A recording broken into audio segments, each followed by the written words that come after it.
Chapter 10-11 Battle of the Titans Part 3. 2 gravity bombs should prove even more devastating than 1, at least that's my assumption. It wasn't easy forming 2 of them at the same time, and I didn't have enough gas in the altar to empower them properly, but I'm hoping it's enough to get the job done. Under the withering fire pouring from the demon's mouth, the 2 bombs lose strength the further they travel. Spiraling around each other, my spells rocket toward the demon. The air around them howls deafeningly, as they draw in everything they pass near. Unwilling to sit as far back as I did last time, I try to judge just how close I can get to the demon while still remaining safe from my own magic. As I run, I keep my mana sense tracking the rapidly dwindling power in the 2 bombs. He's really roasting the heck out of them. I'll keep my claws crossed they've got enough power to make the journey, because if not, I may be in for some trouble. I don't have any more gravity mana. The construct is now done, thank goodness, but it takes time to crank out the huge amount needed for a gravity bomb. It's not exactly an efficient and cheap spell. The massive demon continues to roar as those deadly flames pour from its mouth. I think he might have lost track of me, or is too worried about the spells flying at his face, since he doesn't adjust his aim and keeps burninating the landscape right in front of him. Suits me just fine. Ho-oh. The 2 bombs continue to circle each other until they finally reach the target and ignite. Both spells expand into howling maelstroms of horrific death, right on top of each other. Holy moly, I think I might back off a bit, I may have misjudged my positioning. Time to dig in with those claws. This is grip training. The 2 bombs rip at each other, almost touching as they continue to orbit faster and faster. Finally, they collide in a blinding flash, and the pull dragging everything in grows all the more powerful. Even I struggle for a moment as I slam my claws down into the rock below, gripping tight. Once again, it's impossible to see what's become of my demon opponent. Visibility just isn't very good when these big spells hit the deck. Even my mana sense is totally thrown off by the 2 bombs merging. I've never tested the double bomb combo, but it seems to be pretty darn powerful. Just in case I need it, I continue to pump out gravity mana as fast as I can, compressing it for all I'm worth. More and more demons vanish into the void, never to be seen again as the dark sphere rotates ominously, dragging even the light around it inside. Surely, that big moron isn't going to be able to survive this, right? Despite his best efforts to rip my bombs apart, they still had plenty of juice left when they landed. 2 gravity bombs. Nobody has ever been able to survive this kind of punishment before. I mean, they weren't the most powerful bombs I can throw, but they were decent. I dig in and wait for the screaming wind to die down. When the storm finally calms, I see nothing. Did he get dissolved? I rip my legs out of the ground and stalk toward the site of the detonation, ready and waiting for something fishy to happen. My mana sense sweeps over the area and I continue to pull in raw mana so I can convert it. I don't really sense anything. Should I check my notifications to see if he died?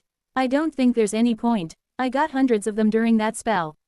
Wait, what was that? An interesting display, worm. I can see why the demon god has taken an interest in you. I shall return, and I shall not be alone. Rapidly disappearing below me, I can sense a powerful monster descending through the tunnels. I mean, running away. What kind of monster are you? Get back here and feel my justice. But it's no good. The mind bridge connecting us fades to tatters as the distance grows too great and my taunts are lost. That's just rude. Master, are you alright, Chrysalis? Wah, yeah I'm fine. Why, that battle was terrible to witness. The 2 of you destroyed everything around you. Taking in my surroundings, she's absolutely right. Despite the constantly spawning larvae, there are visible ruins around us. A molten streak of rock created by the flame breath. A crater over there. Several craters actually. I may have created those with the void chomps. Dang, you aren't wrong. I don't see how it matters, though. I'm super annoyed that the enemy escaped. There are 3 of those damn monsters, and I don't see how I can beat them all at once. I might have been arrogant enough to assume I could have before, but not now. That fight was way harder than I thought it would be. I need to kick things up a gear. More practice, especially with my gravity spells, and I need to mutate ASAP. You and the others keep fighting, Chrysalis. You need levels and you need them fast. I might need all the help I can get soon enough. There's no way my 3 friends will be able to fight alongside me at a 2-tier disadvantage. Even tier 7 against tier 8 feels hard. Evolutionary energy doubles at every tier after all. Gah, I'm still so mad. How the heck did he slip away? Was he in the tunnels below before the spells even landed? He must have been. Once the bombs expand, the pull becomes far too strong to escape, especially that close. I can't help but feel like there was some sort of trickery pulled in that moment, some sort of skill or ability was used that I should try to figure out. Next time I see that demon, I'll make sure he doesn't get away. Chapter 10-12 Reflection on Strength.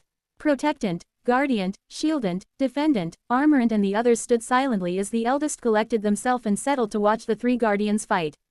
The purple sphere of mana had extended once again, crushing any weak monsters into the ground before they even had a chance to attack. They felt useless. Have you ever seen anything like that? Guardiant asked, her pheromones unusually hushed. I can't even imagine being able to tip the balance in a fight like that. She spoke what each of them felt, deep in their hearts. Protectant had been speechless as the eldest had battled against the titanic demon. The creature had been like something from a nightmare. Over 30 meters tall, it towered over them, wreathed in flame and ash. Any one of its strikes would have ripped all 20 of them to pieces. Even now, the aftershocks of that battle rattled the land around them. Stone continued to burn, or shatter. A significant area had been destabilized by the spells the eldest had cast and parts crumbled down into the lava below, taking thousands of smaller demons into the fire. The eldest had warned them, many times, that they needed to evolve lest they become unable to perform their task.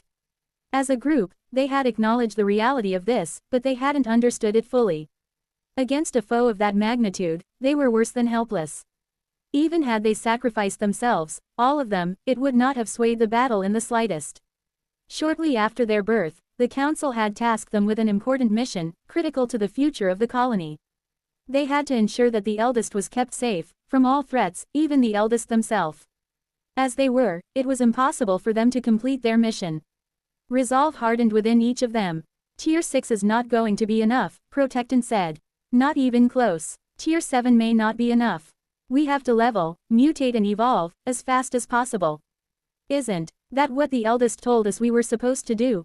Guardiant asked, scratching at her carapace with a foreleg.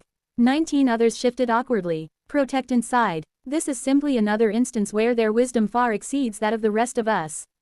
Even the council did not predict things would come to this. How could anyone have predicted that things would come to this?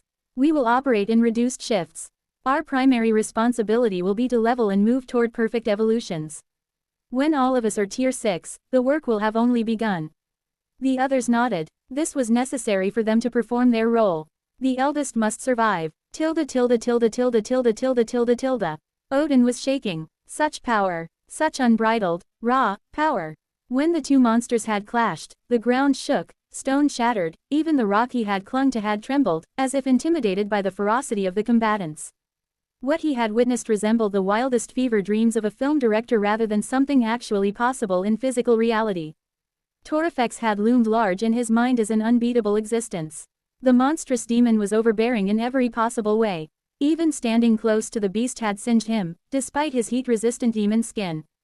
Of course, nothing matched up to Arcanidum, but the demon god was far away, whereas Torrefex had been right next to him. Yet the ant had won. Anthony had won. That mighty, seemingly invincible demon had retreated, actually retreated, after being fought off by an opponent he couldn't outmatch in strength, guile or speed. After a life lived on the edge of life and death, the former assassin had thought he had seen everything, done everything, but now, an all-new world of possibility had opened up before him. If Anthony was able to defeat the three demons who still haunted his dreams, then he would be free. Free. What could stop him then? What could get in his way? If he progressed far enough, fought long enough, then he too would wield the strength necessary to stand alone. Unlimited power was there, all he had to do was persevere, then reach out and take it. All he needed was time. He needed a shield that could protect him from the enemies that sought to control him. Anthony could become that shield. The colony could become that shield. He would throw all of his support behind the ants, do whatever it took for them to triumph over the demon uprising. That would buy him the time he needed to grow. Once the colony had succeeded, he would be able to strike out and make his own way, rising to the top. Who knows? If he were successful enough, perhaps even the mighty Arcanidum himself would fall. Odin the demon god had a rather nice ring to it. Better than the nickname he had been given in his past life. Whoever had thought to call him, Odin the black wind of shadow who reaps in the night, had been trying way too hard. Odin the demon god. Simple, clean, powerful. Below, Anthony continued to rest, his 6 legs folded beneath him as he rested his carapace on the stone floor. The powerful gravity field he generated was so strong that the newly spawned larvae beneath him couldn't even show their faces. For now, you are the mighty one and I will hide in your shadow. But it won't always be that way. I, Odin Malum, swear it. Chapter 1013 I Can't Get No. After brooding and swatting at demons who managed to draw close to me for a few hours, I call my 3 associates back and we start to make our way home. It doesn't look like that big brute is going to be coming back anytime soon, so it's probably a good chance to regroup and refresh. Tiny, Chrysalis and Nvidia each look worn out and battered in some way. Tiny has scratches and wounds all over the place, his fur matted with ichor, and I can tell he's exhausted. Despite the grin of satisfaction on his bat face. When Chrysalis glomps onto my carapace, her lack of weight indicates that a ton of her shadow flesh has been burned through. Even Nvidia, whose core is usually bursting with mana, is dim in my sight, wearily pulling in ambient energy to replenish his stocks. The 3 of them have worked hard. Good job, everyone. I hope you were able to get a few levels out of that. After a quick break, we'll be back at it, so make sure you don't waste your time. Mutate anything you need to, check for skill rank ups and get some rest. They each acknowledge me with a tired wave and we start the trek back to Roklu. I handle the overflowing demons by crushing them with my domain. It's so nice to have this spell supercharged by the altar. The larvae beneath me are completely unable to rise up thanks to the gravity pulling them down, so they've no choice but to sit on top of the mana veins that birthed them until I've walked past. Of course, once I have moved on, there's a small explosion behind me as all the larvae who'd been smushed together are finally free to tear clear and start chomping on each other. As we travel, I can't help but think back to my fight against the Tier 8. Neither of us had gone all out in that contest, I'm convinced of that. If I'd had enough gravity mana, I could have used an empowered well to try and squish him flat, but at the same time, I'm convinced the demon didn't show what he had. It feels like all monsters get a specific advantage as they evolve, and I'm no exception. My altar, Knave and Vestibule combo makes me far more powerful under the right conditions, namely having a ton of my family around. The demon, Torifex, I think he said his name was, showed overwhelming combat strength, but nothing much outside of that. Not until he managed to slip away at the end, at any rate. I need more info on these Tier 8 demons.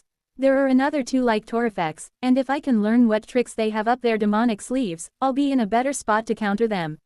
I know who I can ask as well, but for now, I have other priorities. No more putting it off. I need to mutate my most important organs, the Knave and the altar. The plains outside of the ant fortress beneath Roklu are an absolute mess. Even here, in the heart of the colony's power, the sheer number of demons is overwhelming. Dotted about the place, fortresses filled to the brim with ants fire down on the swarming demons, sniping the more evolved ones from the crowd and blasting the weaker ones when they threaten to surge against the walls. The vast larva traps, designed to harvest stronger cores and higher tier biomass for the colony, appear to be working at full blast as well.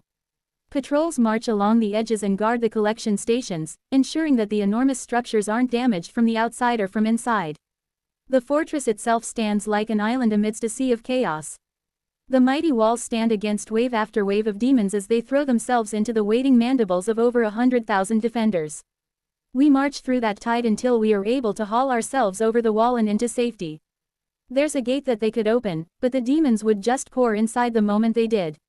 I need the training for grip anyways. Not Nvidia, though, he just flies. The punk. Welcome back, eldest. Not slacking, are you? Resting. That's a good and sensible idea which we all should do. Right, I wave back to my siblings as they welcome me back, exchanging a few antennae-slapping high-fives as I banter back and forth with them. Me, slacking. I've been out there fighting Tier 8 demons. Don't compare me with you lot, sitting up on a wall, nice and safe. I don't acknowledge the poor mage who commented on resting.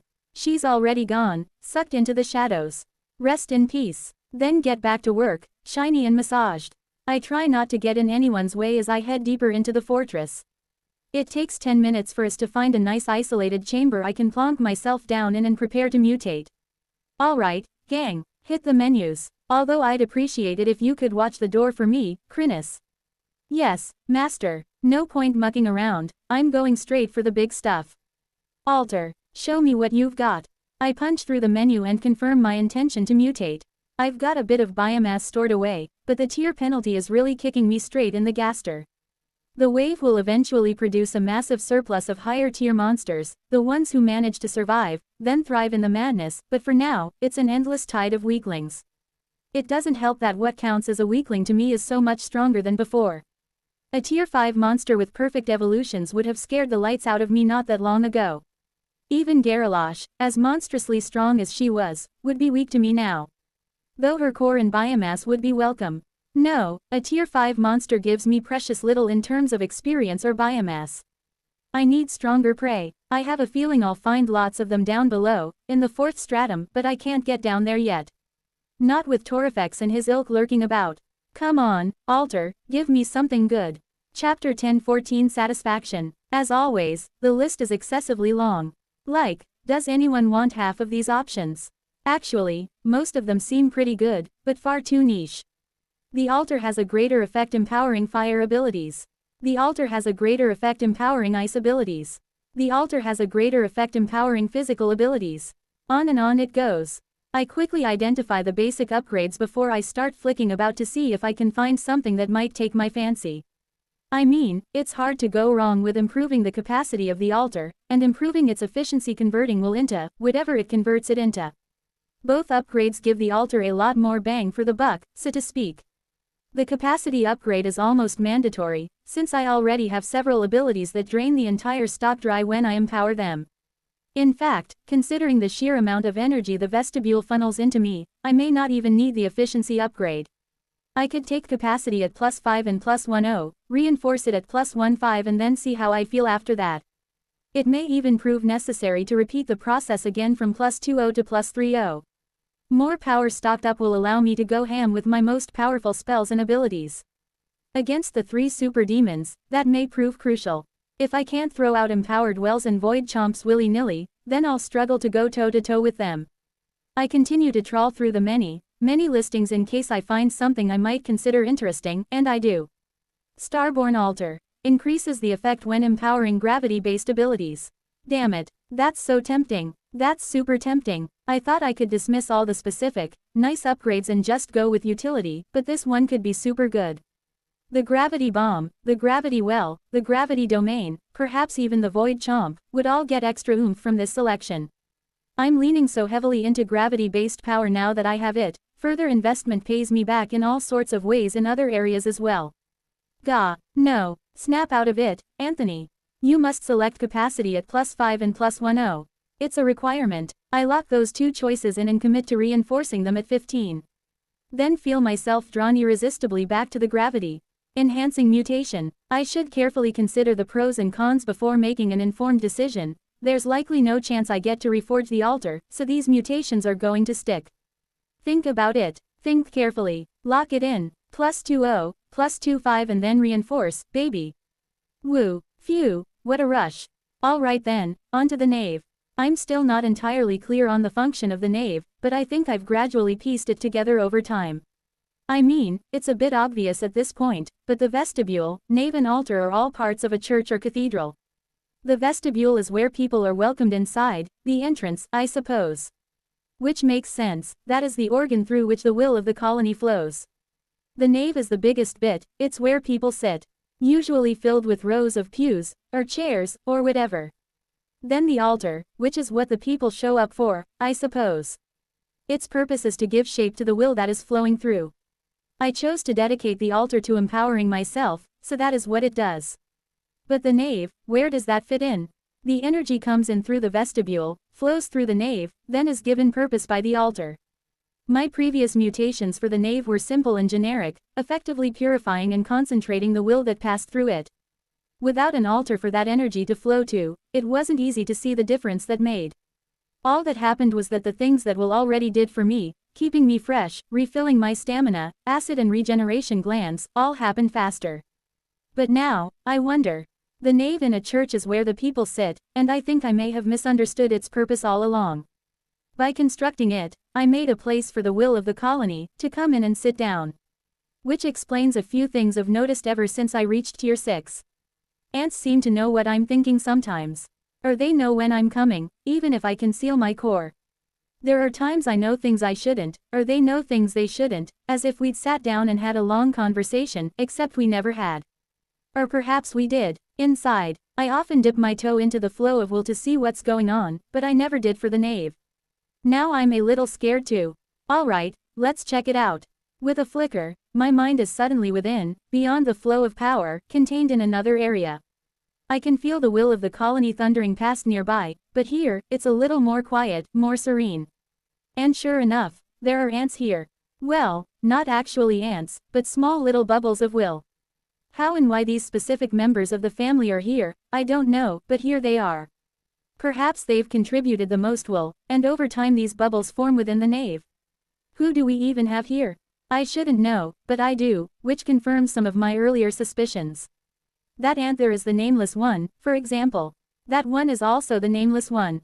So is that one. Damn it, how many of the torpor police are in here? Sheesh. Aha, this is Cargant, a worker from the second stratum who specializes in transporting cargo. Hence the name. She's a beast, hauls ore and minerals all day every day, only stopping for mandatory torpor. What a good example of diligence for the grubs to follow. Speaking of grubs, over there is Attendant, a brood tender. She's been taking care of grubs since not long after I arrived at the colony.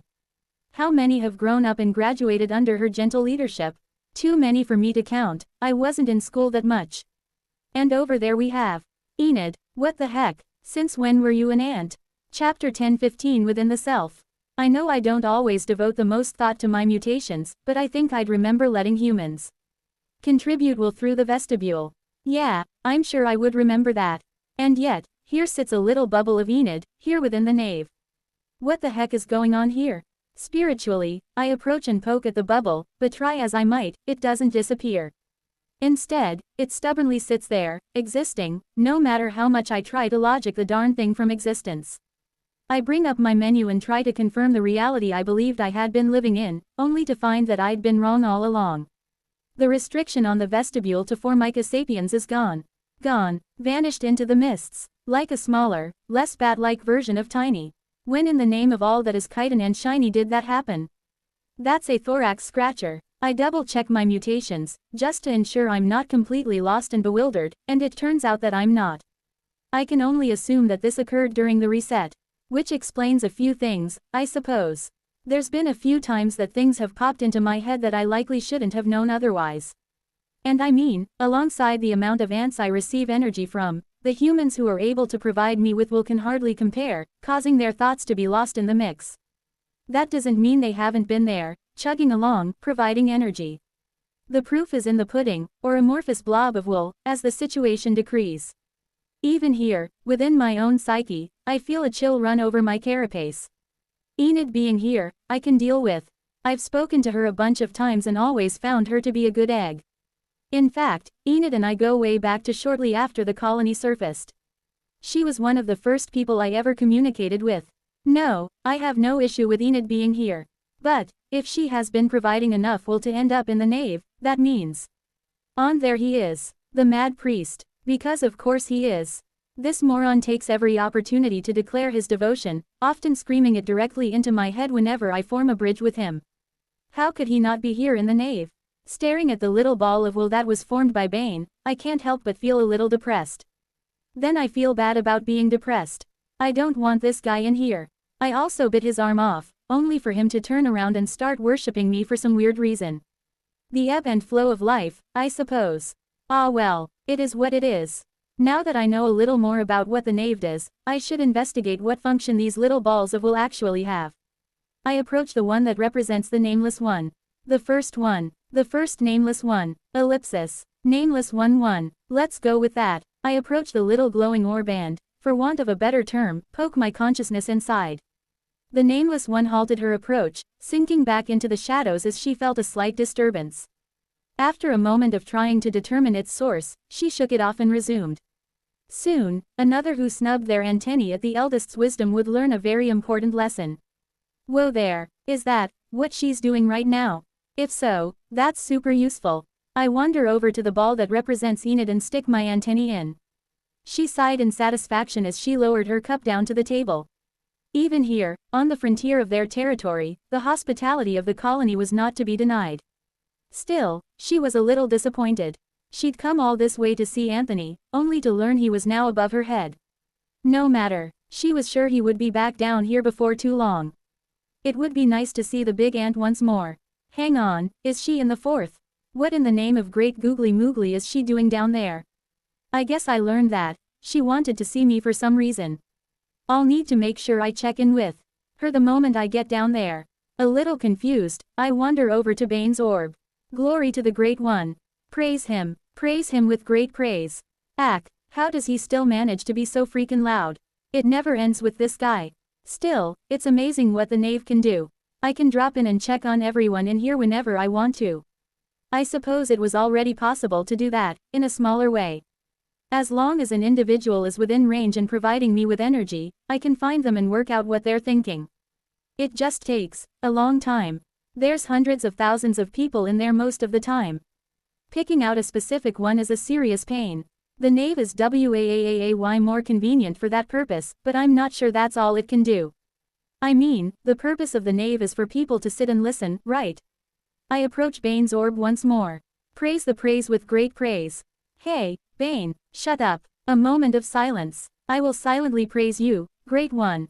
Silently praising until I can no longer speak. That defeats the purpose, you moron. That confirms it, though, I can actually talk to people through the knave. Holy moly, to think this has been sitting here for ages without me taking a serious look at it. That makes me feel a little stupid. I really need to start checking in with Granin and the others. I should probably start being a bit more honest with them as well. If anyone has earned some trust, it's those three. Well, now that I know what this thing does, it's time to look at some mutations. How can we gas this thing up? Chapter 10:16 Within the Self. How deep does the dungeon really go? It's possible that only the ancients truly know. Certainly no human, Golgari, Carmado, Brathian or any other old race has plumbed the greatest depths and returned. Of course, it's possible an empire or organization has managed to find their way down and has kept it a secret for all these years, but this researcher doubts it. Instead, we can apply ourselves to examining what information is public and making inferences from there. To many who toil on the surface, living within the dungeon is nothing but a legend, a myth or fairy tale for children. Little do they know that many of the goods they create and crops they harvest find their way down into the depths, supporting cities and fortresses they do not believe exist. Of course, the seats of power for almost all the great kingdoms and empires on Pengar are found in the fourth stratum. Filled with abundant life mana, this is a dangerous yet wondrous place to live. Beyond is the fifth, and it's unfortunate, but many records end there. A world of poison, decay and toxin, the fifth stratum is a hellscape, inimical to life. However, there are some who are prepared to admit that they have gone beyond this point and into the sixth. Sometimes, I wonder if those of us in the fourth are similar to those on the surface. There could be a whole world beneath us that we refuse to believe exists, cut off by dangers that we believe insurmountable. Excerpt from The Musings of Dai.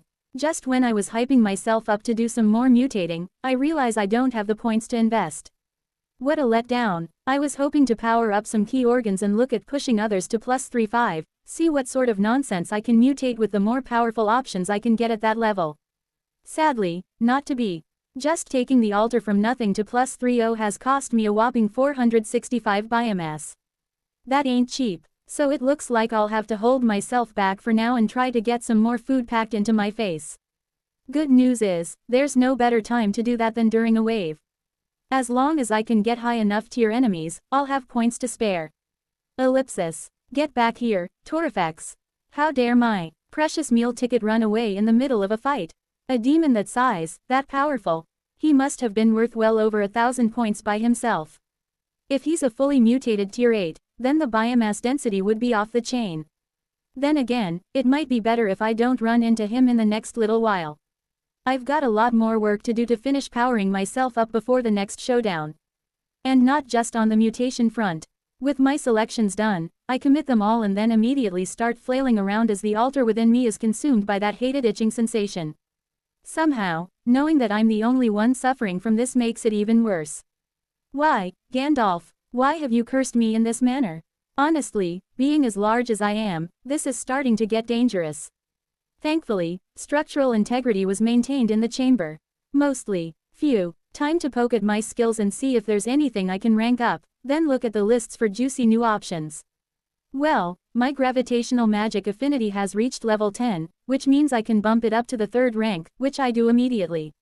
That's not nothing. Considering the changes I made to the altar, gravity magic is going to be my most powerful offensive weapon going forward, even more than in the past, so I need to pump levels into this as quickly as I can. Barrier magic has also reached a new rank, which is nice. I need to keep working on this as it's proven useful and not just as a defensive tool. Sadly, there isn't much else I can improve. Most of my key offensive skills are in tier 5 or 6 now, which means they need a ton of levels before I can improve them again. Void Chomp is still a long way from the halfway point, needing almost 100 levels before I can improve it again. Even so, just thinking about what lies beyond the Void Chomp is enough to set my carapace Atinglan. Then infusing it with the altar, just what sort of result would that produce? Could I become the first insect to produce an atomic explosion when I chomp my mandibles? Even the ancients would have trouble dealing with that, surely. Speaking of getting to work, I prod all of my mind constructs and get them working on gravity magic. Half of them are tasked with constructing and taking apart the mana construct. I'll have them practice it until I'm confident they can whip it together in 30 seconds or less. Having to wait for more of the purple mana while I'm getting my butt kicked is not an option. The other half start whipping together gravity spells as fast as they can. Inverting them, condensing them, and testing in a variety of ways before firing them off at walls and other safe targets. The training won't stop until rank 5 is achieved, so keep at it, you lazy bums. My sub-brains seem to grumble a little in the back of my mind, but really, it's just me yelling at myself, so who the heck are you getting mad at? I open up the menu and start trawling through, looking for new skills that might prove useful going forward. There isn't much there, really. I mean, there's an almost infinite number of skills. I could pick up fire starting if I really wanted to, though I'm not sure how critical that might be in the future. There's another one here for bridge building. Another one for grooming. Who needs the grooming skill? Actually, I wonder if the nameless ones use this. Ah, no, I found a carapace polishing skill. They probably use that instead. There's a skill for everything, that's what I'm trying to point out. Finding the useful stuff buried amidst all the generic dross is the hard part. There could be an almighty, and meteor carapace smash, somewhere in the list and I'd have no idea. Actually, there is a body slam skill. I wonder if that would work. For me, I have a ton of mass now, so jumping on opponents could become a valid strategy. I might shelve that one as a, maybe. Actually, you know what? I've decided I'm going to go and talk to Granin and his triad anyway, so I may as well get some advice from them. If anyone is going to know about awesome skills for monsters, it's going to be that crew. Me sitting here and rolling through the lists until I get bored, which won't take long, isn't going to achieve nearly as much. To the advisors. Chapter 10:17 Change of Pace. My time amongst the colony taught me one lesson more than any other, and it was an important one to learn. I always considered the pompous attitude of the cults to be undeserved. After failing to produce an ancient for thousands of years, what right did we have to be arrogant? None at all, yet so many of my fellows believed the accumulated knowledge of the cults to be complete. Complete. We had barely scratched the surface of what was possible. Hubris blinded too many of my colleagues, and only a few possessed the frenzied drive required to push our understanding further. The ants showed me that the amount we still had to learn was far more vast than even I had believed.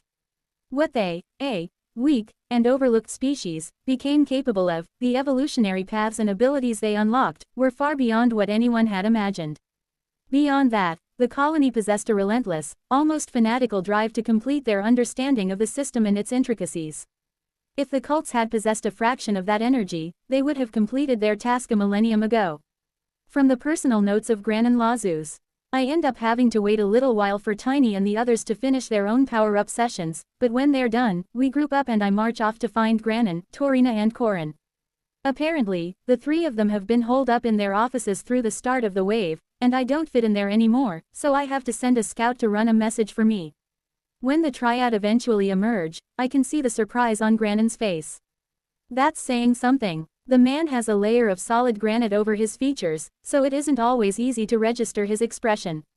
He's literally stone-faced. What's happening, Granin? Taking some time to relax. The big Golgari blinks at me. As large as I am now, it's easy to forget that he's about 8 feet tall.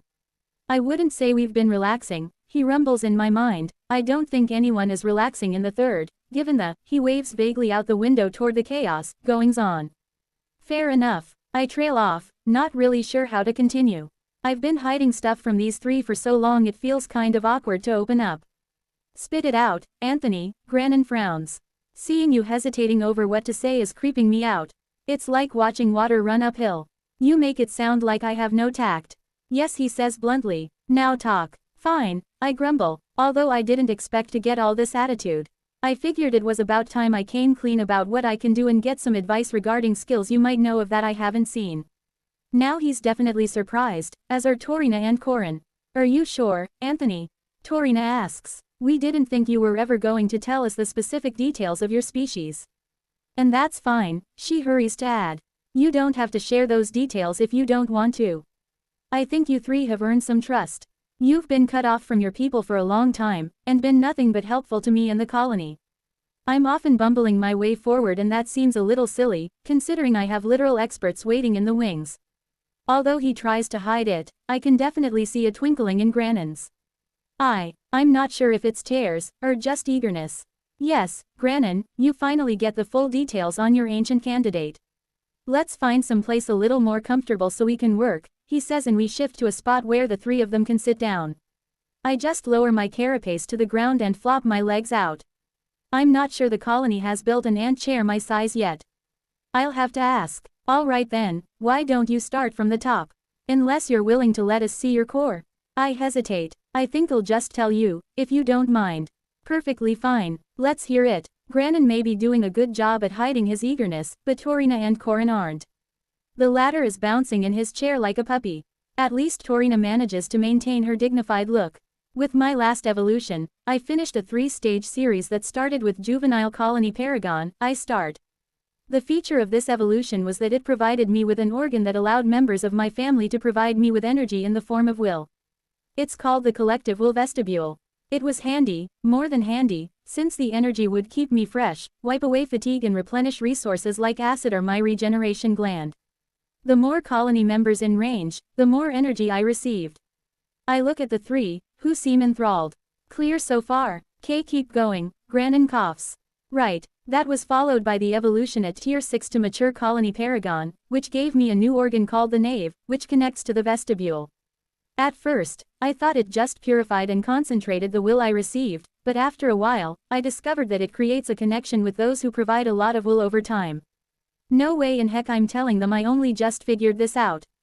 With me so far, Corin nods rapidly. Then lastly, I completed the path with my current species, Perfect Paragon. This gave me an altar. Grannon squeaks. I stare at him. You okay? He doesn't say anything, but tries to give me a reassuring nod. It's not easy to tell with the Golgari, but the man looks like he's about to have an aneurysm. So, I had a few choices on what I could dedicate the altar to, basically determining what the energy would ultimately do. I picked the altar of self. Grannon seizes up and falls out of his chair. Holy moly, are you alright, man? Chapter 10:18 on the road already. It takes a few minutes for Grannon to come back to himself. Torina and Corin fuss over him as he lies on the ground in a catatonic state, only to break out of it with boisterous laughter. Which goes on for way too long, by the way. I'm about to nope out of the situation and creep out of the room when he suddenly sits up and returns to his chair, still chortling away. Judging by the looks on his students' faces, they haven't seen him laugh this much, probably ever. I have to admit, even though I haven't known him as long as they have, seeing the normally stoic shaper with a grin on his face is creeping me the heck out. Grannon, I honestly thought if you smiled, your face would crack. Hey, that's a rude thing to say to my people. We're very sensitive about cracking and chipping, he says, still smiling. I give him a 10,000 lens stare, an intimidating glare which only those with gigantic compound eyes can perform. You need to pack that grin away or I'm out of here, I warn him, and he immediately wipes his expression clean. That's better. Mind telling me what is going on in that head of yours? That was quite a reaction you had there. The other two nod, still standing close to their mentor, worried for his health. They should be worried for his sanity, more like. Folding his huge granite-coated hands beneath his chin, the old Golgari sighs and shakes his head. I wanted to put you on the path to being an ancient so badly. We don't know much about their species, organs, abilities or mutations, but we know a little. More for some of them than for others. Your vestibule, nave and altar have put you on a path to become a demigod, thriving on the energy of your followers. And you did it by accident. Before you even met me. Granin quickly buries his face in his hands and his shoulders start to shake with silent laughter. I feel a little insulted. He holds up a hand in apology and collects himself. Anyway. And no wait. More silent laughter as he slams a stone-covered fist into his knee. Are you done? I think so. Wait. I think I'm good. He exhales a long, slow breath, gathering himself.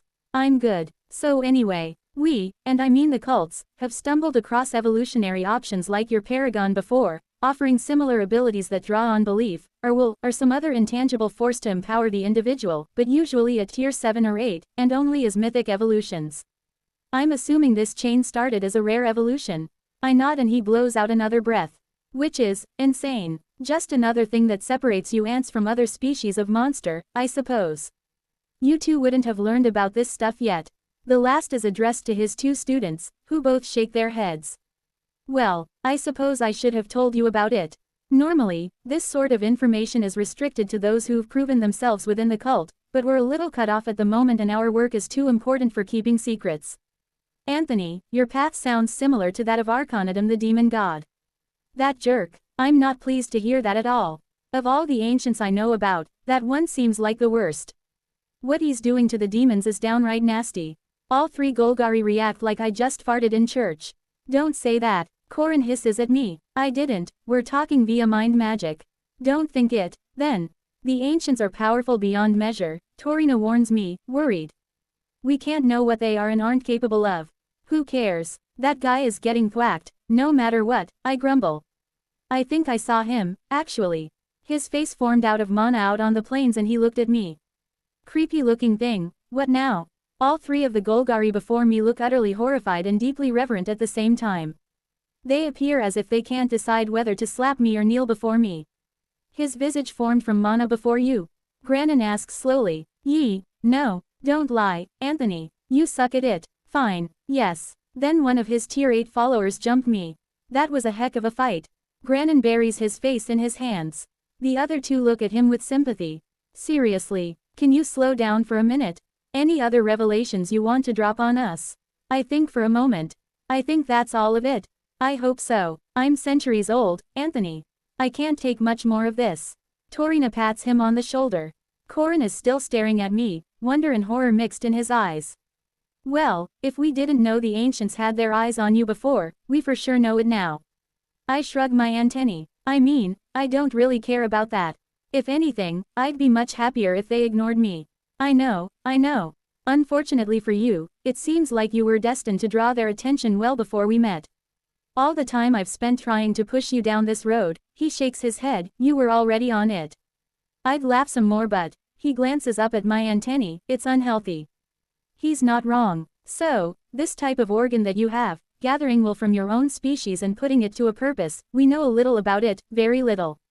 It doesn't make sense for most monsters to use it, since you would need a large number of compatible beasts to feed enough power to make it worthwhile. You seem to have created the ideal conditions for this evolution without even trying. Arcanidum did the same, binding himself to the demons and the demons to him. It's one of the reasons why the demons are so unreliable as allies. They aren't always able to control themselves, especially when the ancient is awake. Though not many outside the cults are aware of that. I'm not just tied to the colony, though.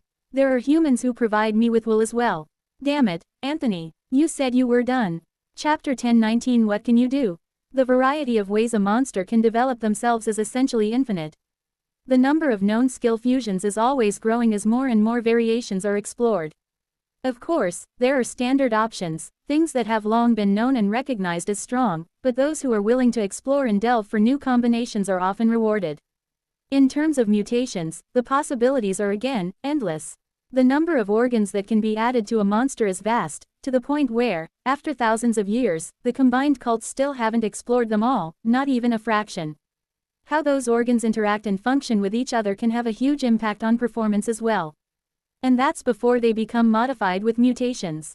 Some members of the cult spend their entire lives exploring a particular niche, one type of monster, one subset of organs, and in this way, they are able to grow our collective knowledge, one step at a time. Excerpt from Designing Monsters by Torina Laksham. So the species requirement of your vestibule is gone. Yes. Ages ago, I state confidently, though I only figured it out a few hours past. Must have happened when you reset the organ. Granin shakes his head. What's it formed from now? Soul crystal. Same as the nave. Same as the altar.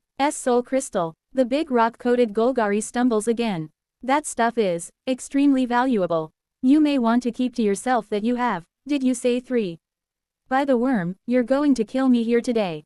Are you sure there aren't more shocking revelations? I hesitate. Probably just the gravity mana thing. What about the gravity mana thing? He asks, cautiously. I learned the gravity magic skill, so now I have access to a pretty damn powerful spell. Just one. I mean, it's all you need.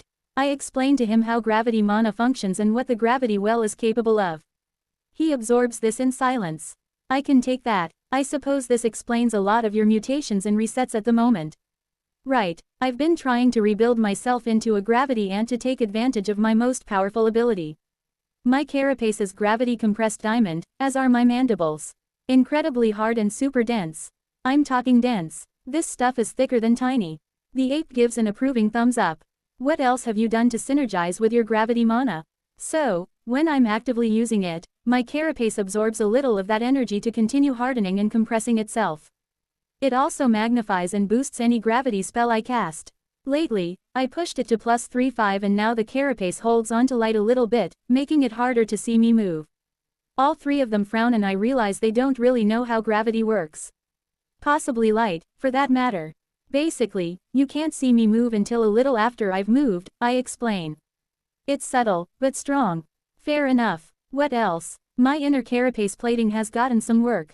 The material it's made from is gravity reactive, so it works better and faster with more gravity applied to it. After mutating, it increases the density of gravity mana around me, and helps regenerate the carapace if it's damaged. After that is the gravity magic gland, which put me on this path in the first place. It's made from resonant well stone. The material transforms gravity energy back into gravity mana, replenishing its stock faster. For my previous mutations, I mostly just increased capacity, since you need a lot for most spells. If you have the skill, then that may not be necessary. Granin grunts as he leans back and rubs his chin. What else have you got going on? I explain to the 3 my antennae, which can detect a very short time into the future, along with my hyper-enhanced reaction speed that lets me dodge things before they come close to hitting me. Then I go on to detail my healing gland and the array of organs that function as the business district. You sure as hell put a lot of effort into your acid gland. It's not even that strong, is it? I feel a little defensive. I may not be using my acid much anymore, but that doesn't mean it isn't important. Hey, my acid gland was all I had after I spawned. Show it a little respect. The organs I purchased for it were all cheap, and I wanted it to continue to be useful for as long as possible. Shooting acid is a big part of being a Formica sapiens. If possible, I want to find a way to reset the organs and utilize them going forward. We may be able to do that. Is that all? We go over my leg mutations and the other basic things I can do, including my multiple brains and all their mutations. After that, we go back into detail about exactly what the altar can do and how it functions, as well as how I chose to mutate it. When it's all said and done, Granin, Corin and Torina look impressed, and a little intimidated. I knew you were a promising monster, Anthony, but I really didn't expect it to be to this extent. If you survive and continue to evolve, the road to ancient is going to be laid out at your feet. That's not really what I'm after. I know, it's just, he shrugs helplessly, I can't help but be excited. You're the best prospect I've ever heard of. The things that you can do are already extraordinary. You're fighting off tier 8 monsters and you haven't even finished mutating your most powerful organs. It's difficult for me to offer advice. I'm quite literally terrified I'll end up saying the wrong thing. And he does look worried. I suppose I can understand it. His life's ambition has never been closer than it is now, and he's filled with the knowledge that he might stuff it up. Look, all I'm after is a bit of advice. I got this far with your help and a bit of luck. Anything you can say will be useful. Mutation ideas, skill suggestions. Anything, especially for the knave. Give us a little bit of time to put our heads together. We need to think about this carefully. You got it. Chapter 10:20 What to say. Granin felt as if he had a headache coming on. Scratch that, he felt like a boulder split straight down the middle. Shock after shock had come from that gigantic ant until he felt as if the ground were shaking under his feet. It was even more aggravating that Anthony had no idea what he had become. To the people of the cult, an ancient was a god. A peerless being of almost fathomless power. The strongest creatures on Pangara, each and every one of them could destroy cities, or devastate armies, with contemptuous ease. And they had, during the rending. Anthony had become a proto-ancient, a demigod, with power beyond what a normal monster would have. Every mythic monster was powerful, but what he was now capable of went beyond that. Granin was certain that the young monster had no idea just what the cathedral inside him would enable. The ant had described the torrent of power that came flooding through the vestibule. Hundreds of thousands, possibly more than 1,000,000 ants were currently within range, so the flow of will was doubtless enormous. But the colony was only what? A year old. Maybe 2. What would happen in 10? Or 50? With enough mutations, Anthony might be able to fit 1,000,000,000 of his siblings within the range of the vestibule.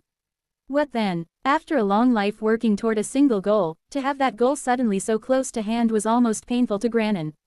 The weight of the combined cult members, from all of the cults around Pangara, over thousands of years, pressed down on his shoulders. Success here could stave off a second rending. Would bring fruition to the grand design of the ancients. Failure would haunt him for the rest of his life. No pressure, he rumbled to Corin and Torina, but we need to give Anthony some advice, and it had better be good. He's finally opened up to us, we can't let him down. My mind is completely blank, Corin stated, still in shock. All I can think about is centipedes. What? Why? I don't know. Granin turned to his youngest student, almost in desperation. Torina, please tell me you have something. She stared at him for a long moment, her eyes clearly critical of him. Her stare asked the question, aren't you the teacher? But she answered anyway, there's a few things we can suggest. I have a few ideas about what he might do with his acid gland, and there are some skills that Anthony has definitely overlooked. Predictive thinking would be an excellent addition, given his ability to see slightly into the future. That's a great idea, actually, Granin praised her, calming himself down a little. What about the knave, though? He wants ideas about mutating it. It would take a long time to patiently go through all of the options with Anthony, and we all know he isn't patient enough for that. Very true. Any thoughts, Corin? Quote. Why do they have so many legs? And the claws as well? Centipedes are so weird. Forget him. Thoughts on the knave, Torina? His previous mutations concentrated the energy he received through the vestibule, and that's not a bad thing. I think he should strongly consider taking that mutation at least once. His most powerful asset is the altar, and that mutation will allow him to squeeze more power out of it. After that, he should carefully consider mutations that accentuate the unique properties of the knave. It allows him to communicate with those contained within, right? Perhaps he can create more seats, which will allow him to host more orbs of will. Instant communication, regardless of distance, is absurdly strong. Not necessarily in a fight, but for coordination and communication, it could be invaluable. Perhaps there's an option which will allow others to talk back to him. Probably not necessary, given the number of mind constructs he can host, Torina refutes. It would be trivial for him to check in on everyone within the knave every 5 minutes. Good point. Well done keeping a cool head. Granin turned a hard frown at Corin, who still seemed lost to the winds. This idiot is going to get a stern talking to. Do you have any other skill suggestions? There's a couple more I could suggest, but spreading out too thin is a real risk. Better to have higher rank skills than many low-ranked ones. That's true. The big Golgari pondered for a moment. I've got some stuff which will work well for him right now. Let's go back. They had to prod Corin a bit to get him moving, but the three of them were able to move back to the table at which Anthony was waiting.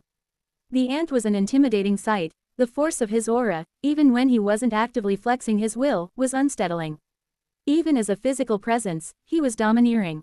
His diamond carapace gleamed a faint purple, along with his mandibles, and the light almost seemed to get pulled into him.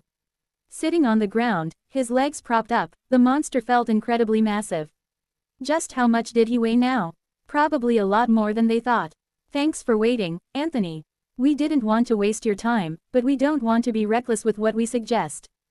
Given more time, we can cook up some more interesting combinations. Torina apologizes for them and the big ant waves one antenna to brush it off. No problem. I've got a little time, and poking at people in the nave is more entertaining than I expected. Please, endless worm, do not let me wind up in that thing, Grannon silently prayed. Having Anthony pop up in his thoughts at random moments sounded like a nightmare. They discussed Torina's ideas for the acid array that Anthony had built, as well as their thoughts on his knave, and then went on to suggest some skills which would work well with his current capabilities. Predictive thinking will really help push your advantage with foresight, Grannon said. The drawback is that the skill takes a lot of brainpower, especially at the higher ranks, but you should have enough to make full use of the skill. That sounds good. Anthony clacked his mandibles happily. He'd been very pleased with the acid plan and everything else only seemed to make him happier. Then, there's a few other general skills that you could really make use of. Efficient movement pairs well with stamina to help preserve your energy. It may not be especially useful for you, given the vestibule, but the two skills will fuse at rank 5. It's a common pickup for many monsters. Observance is a slightly unusual skill. Very weak at lower ranks, but it can help you track enemies in a chaotic fight. It effectively improves your visual tracking. Organs and mutations are far better at doing this, but you don't have any of those, so this skill could help out. Lastly, I think coordination will round out your basics. Again, there are organs and mutations that can make a huge impact on body control, and those are frequently taken for up-close fighting monsters. In fact, I think Tiny should seriously consider taking one as well as getting this skill. We could go into more, but weighing you down with too much stuff to train wouldn't help in the end. You've seen for yourself just how much more powerful rank 5, and especially rank 6 skills can be. None of our suggestions are all that radical, but they'll help you do what you're doing now a little bit better. Sounds great. Anthony enthused and Grannon could tell he was busy purchasing those skills already. I'll be back in a few weeks to check in again. Thanks, all. With a cheery wave, Anthony retreated from the table, turned, and skittered off into the distance, leaving Grannon and Torina feeling exhausted, while Corin still drifted, lost in the clouds.